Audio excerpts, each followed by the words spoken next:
சுவிசேஷத்தின் சத்தியம் பாடம் 93 ஆசீர்வாதம். Gospel Truth Lesson 93 Blessing.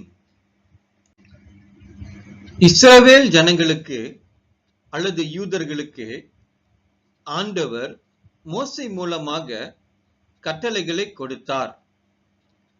அதை கீழ்ப்படுகிறவர்களுக்கு ஆசீர்வாதமும் கீழ்ப்படியாதவர்களுக்கு சாபமும் என்கின்ற ஒப்பந்தத்துக்குள் ஆண்டவரும் இஸ்ரவேல் ஜனங்களும் இணைக்கப்பட்டார்கள். God through Moses have given the people of Israel or the Jews the commandments. It is conditional. If they obey, they will receive the blessings, but if they disobey, they are bound to be cursed. ஆசீர்வாதங்களும் சாபங்களும் இஸ்ரவேல் ஜனங்களுடைய கீழ்ப்படிதல் மூலமாக அவர்களுக்கு வருகிறது என்கின்ற சத்தியத்தை நாம் உபாகமம் 28ஆம் அதிகாரம் வசனம் 1-2 வசனம் 15 நாம் வாசிக்கலாம். அவர்கள் எல்லா கற்பனைகளையும் கீழ்ப்படிய பொழுதுதான் அவர்கள் ஆசீர்வாதங்களை பெற்றுக்கொள்ள முடியும்.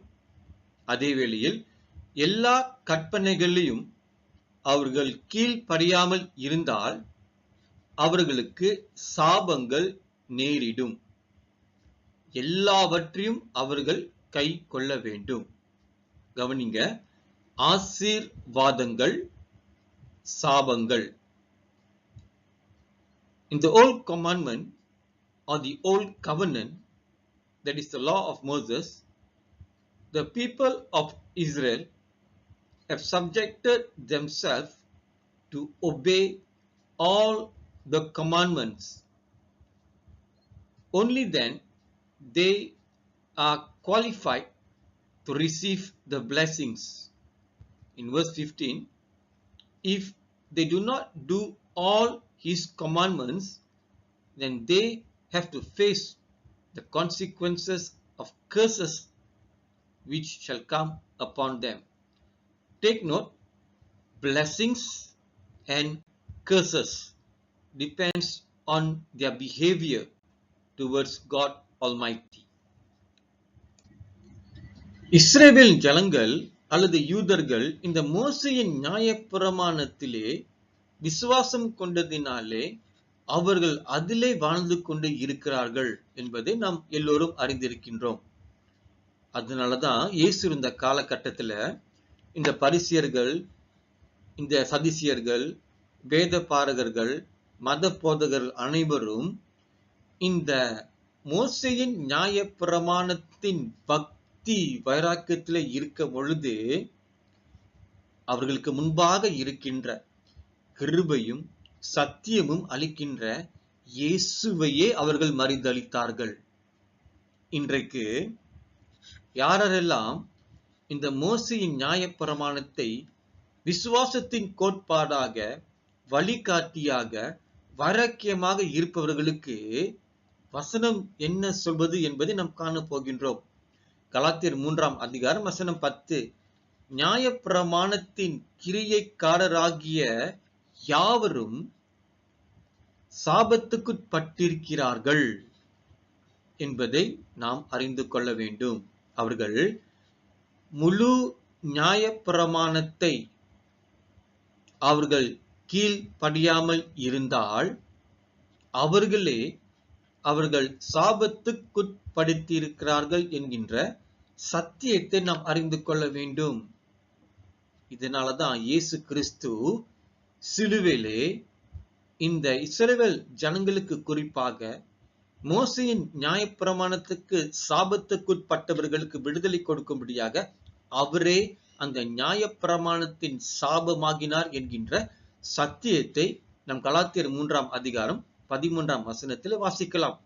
மரத்திலே தூக்கப்பட்ட எவனும் சபிக்கப்பட்டவன் என்று எழுதியிருக்கிறபடி கிறிஸ்து நமக்காக சாபமாகி நியாயப்பிரமாணத்தின் சாபத்துக்கு நம்மை நீங்களாக்கி மீட்டுக் கொண்டார்.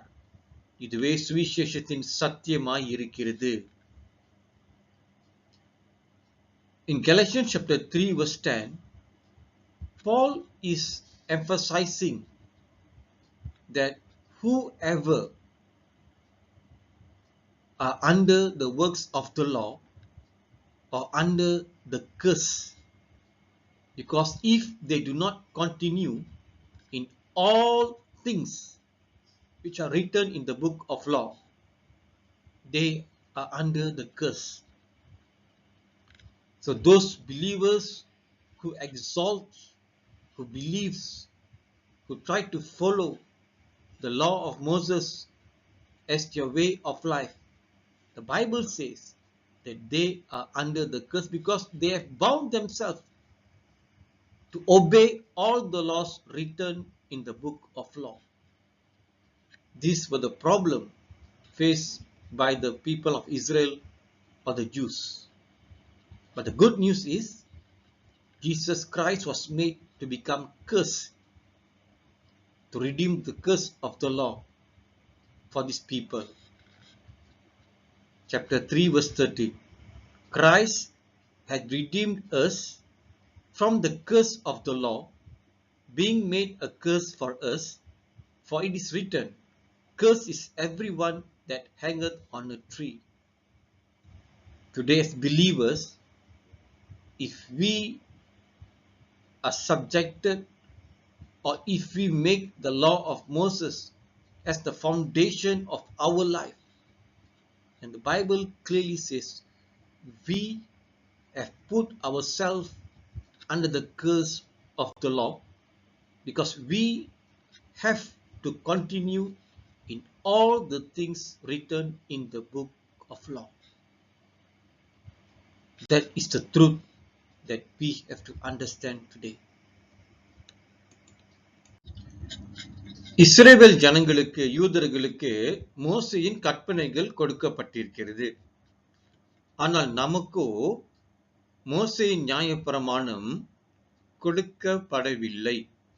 ரோமர் 2 அதிகாரம் வசனம் 14. அன்றியும் நியாயப்பிரமாணம் இல்லாத புறஜாதிகள், கவனிங்க, இந்த நியாயப்பிரமாணமானது புறஜாதிகளுக்கு கொடுக்கப்படவில்லை.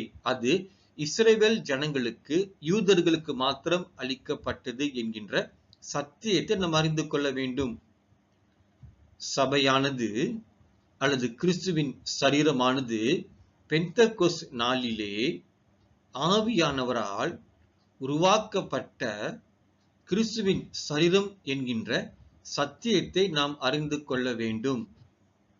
சபையானது நியாயப்பிரமாணத்தினால் உண்டாக்கப்பட்டது அல்ல. அன்றைக்கு யூதர்கள் விசேஷமாக பெந்தெகோஸ்து நாளிலே கூடியிருக்கும் பொழுது ஆவிக்குரிய சபையானது ஸ்தாபிக்கப்பட்டது. இதை விசுவாசிப்பவர்கள் எல்லோரும் புறஜாதிகளும் விசுவாசிகளாக ஏற்றுக்கொள்ளப்பட்டார்கள் என்கின்ற சத்தியத்தை நாம் அறிந்து கொள்ள வேண்டும். ஆவியால் உண்டாக்கப்பட்ட சபையை நாம் நியாயப்பிரமாணத்தினால் நடத்தும் பொழுது அதனுடைய வழிமுறைகள் சற்று வேறு விதமாக காணப்படும் என்பதை நாம் அறிந்து கொள்ள வேண்டும். In Romans chapter 2 verse 14, Paul is clearly teaching us that we as Gentiles do not have the law of Moses. It is only given to the people of Israel or the Jews. We as a church or the body of Christ are established by the Holy Spirit on the day of Pentecost. The church was formed and the Holy Spirit came under the new covenant.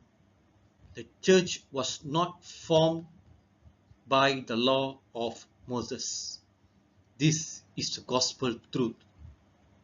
So therefore, we ought to live in the leading and the guidance of the Holy Spirit to lead the church or the body of Christ. If we were to live or to lead the church by the law of Moses, it contradicts the purpose the Holy Spirit was sent on the day of Pentecost. That is the gospel truth. கலாத்தியர் 3 அதிகாரம் 13 நாம் பார்த்தோம், கிறிஸ்து நமக்காக சிலுவிலே நியாயப்பிரமாணத்தின் சாபத்தை ஏற்றுக்கொண்டார். குறிப்பாக இஸ்ரவேல் ஜனங்கள் நியாயப்பிரமாணத்தில் இருப்பவர்களுக்கு கொடுக்கப்பட்ட விடுதலையாய் காணப்படுகிறது. இன்றைக்கு நீங்களும் நானும் 3 அதிகாரம் வசனம் 14, ஆபிரகாமுக்கு உண்டான ஆசீர்வாதம் கிறிஸ்து இயேசுவினால் புறஜாதிகளுக்கு அல்லது நமக்கு வரும்படியாகவும் ஆவியை குறித்து சொல்லப்பட்ட வாக்குத்தத்தத்தை நாம் விசுவாசத்தினாலே பெறும்படியாகவும் இப்படியாயிற்று.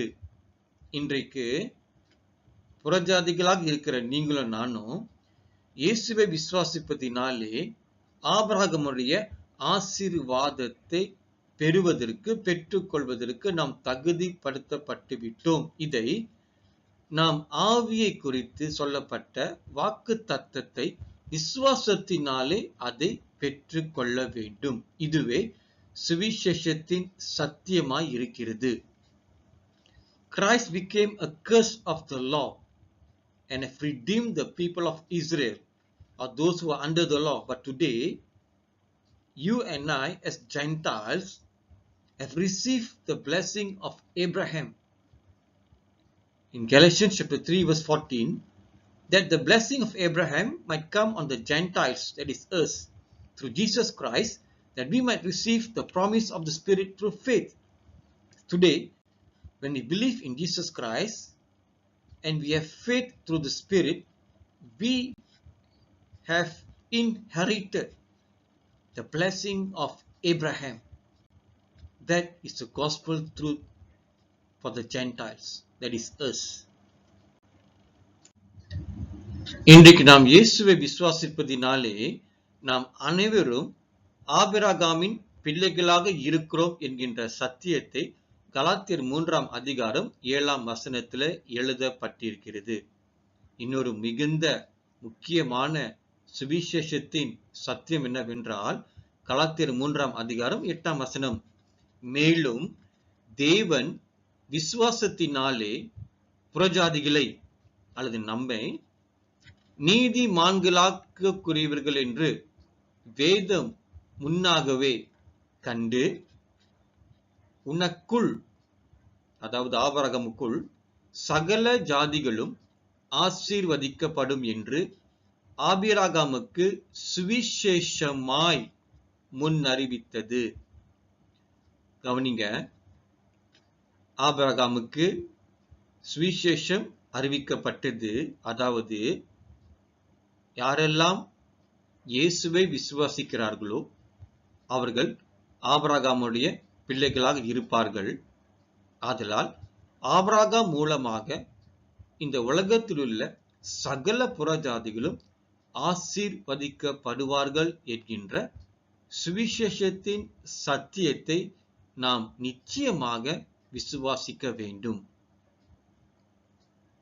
In Galatians chapter 3 verse 7, when we believe in Jesus Christ, we are the children of Abraham. And the good news is, in Galatians chapter 3 verse 8, and the scripture foreseeing that God would justify the heathen, that is us, through faith. Since today we believe in Jesus Christ, we have become the child or children of Abraham. This was the message preached before the gospel unto Abraham, saying, in thee shall all nations be blessed. Today we are blessed because we believe in Christ and we have become the children of Abraham. That is the good news. இயேசுவை விசுவாசிப்பதினாலே நாம் ஆபிரகாமுடைய பிள்ளைகளாக இருக்கிறோம். அதனால ஆபிரகாமின் ஆசீர்வாதம் நமக்கு நிச்சயமாக உண்டு. ஆபிரகாமுடைய ஆசீர்வாதம் தான் என்ன? கவனிங்க, ஆசீர்வாதங்கள் அல்ல, ஆசீர்வாதம், ஒரு முற்றிலுமான முழுமையான ஆசீர்வாதம். ஆதியாகமம் 12 அதிகாரம் முதல் 3 வசனங்கள். வசனம் 2, நாம் ஆசீர்வதிக்கப்பட்டிருப்போம், நாம் பிறருக்கு ஆசீர்வாதமாக இருப்போம். வசனம் 3, நம்மை ஆசீர்வதிப்பவர்களை ஆண்டவர் ஆசீர்வதிப்பாராம். அதே வேளையில் நம்மை சபிக்கிறவனை ஆண்டவர் சபிப்பேன் என்று எழுதப்பட்டிருக்கிறது. ஒருமையில, சிங்குலர். அப்படின்றால் எல்லோரும் நம்மை சபிக்க முடியாது. அப்படி சபித்தார்கள் என்றால் ஆண்டவர் அவர்களை சபிப்பார் என்பதை இங்கு சத்தியத்திலே எழுதப்படுகிறது. ஆனால் ஒரு நிபந்தனை. வசனம் 1, ஆபிரகாமுக்கு கொடுக்கப்பட்ட அந்த முக்கிய நிபந்தனை நமக்கும் கொடுக்கப்படுகிறது. உன் வீட்டை விட்டு புறப்பட்டு, அப்படின்றால் நாம் இந்த பழைய உடன்படிக்கை மோசேயின் நியாயப்பிரமாணத்தின் சாபத்தின் காரியங்களை விட்டு விலகி புதிய உடன்படிக்கையின் கிறிஸ்துவுக்குள் இருக்கின்றோம். ஆபிரகாமுடைய பிள்ளைகளாக இருக்கின்றோம். ஆபிரகாமுடைய ஆசீர்வாதத்தை நாம் பெற்று அடைந்து விட்டோம். சாபமானது, மோசேயின் நியாயப்பிரமாணத்தின் சாபமானது சிலுவையிலே முறியடிக்கப்பட்டது. இயேசு கிறிஸ்து சாபமாகி முடித்து விட்டார் என்கின்ற விசுவாசத்திலே நாம் நிலைத்திருப்பதற்கு கற்றுக்கொள்ள வேண்டும். இதுவே சுவிசேஷத்தின் சத்தியமாய் இருக்கிறது. As Gentiles, when we believe in Jesus Christ, we have become the child or children of Abraham. Therefore, we deserve, or we are qualified to receive the blessing of Abraham. Not blessings, but blessing as a whole. What is the blessing of Abraham? In Genesis chapter 12, verse 1 to 3, verse 2, we will be blessed, therefore we will be a blessing for others. Verse 3, God will bless those who bless us, and God will bless him. Take note, it's singular, him that curses thee. It means God will take the responsibility to bless or curse those who bless or curse us. But there is a condition. Abraham have to get out to receive the blessings. In the same manner, we have to get out from the old covenant law of Moses curse mentality, that we are now in the new covenant in Jesus Christ. We have become the children of Abraham. Therefore, we have inherited the blessing of Abraham. That is the gospel truth. இன்றைக்கு நாம் ஆசீர்வதிக்கப்பட்டிருப்பது மோசேயின் நியாயப்பிரமாணத்தை கீழ்ப்படுகிறதுனால் அல்ல, ஆனாலும் இயேசுவை விசுவாசிப்பதினாலே.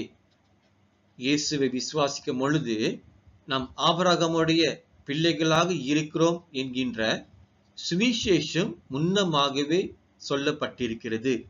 ஆதலால் ஆபிரகாமுடைய ஆசீர்வாதத்தை, நிபந்தனை அற்ற ஆசீர்வாதத்தை பெறுவதற்கு நாம் அனைவரும் தகுதி உள்ளவர்களாக இருக்கிறோம் என்கின்ற சுவிசேஷத்தின் சத்தியத்தை நாம் அறிந்து கொள்ள வேண்டும். இது தேவனுடைய மகா பெரும் கிருபையாக இருப்பதை நாம் விசுவாசத்திலே அதை பெற்றுக்கொள்ள வேண்டும். Today we are blessed not because we obey the law of Moses, but because of our faith in Jesus Christ, and that we are the children of Abraham, and we have inherited the unconditional blessing of Abraham. This is the gospel truth. Through this, we can boldly say, indeed, this is God's gift of grace. Thank you for watching and listening. Please subscribe, like, share, and comment. Thank you.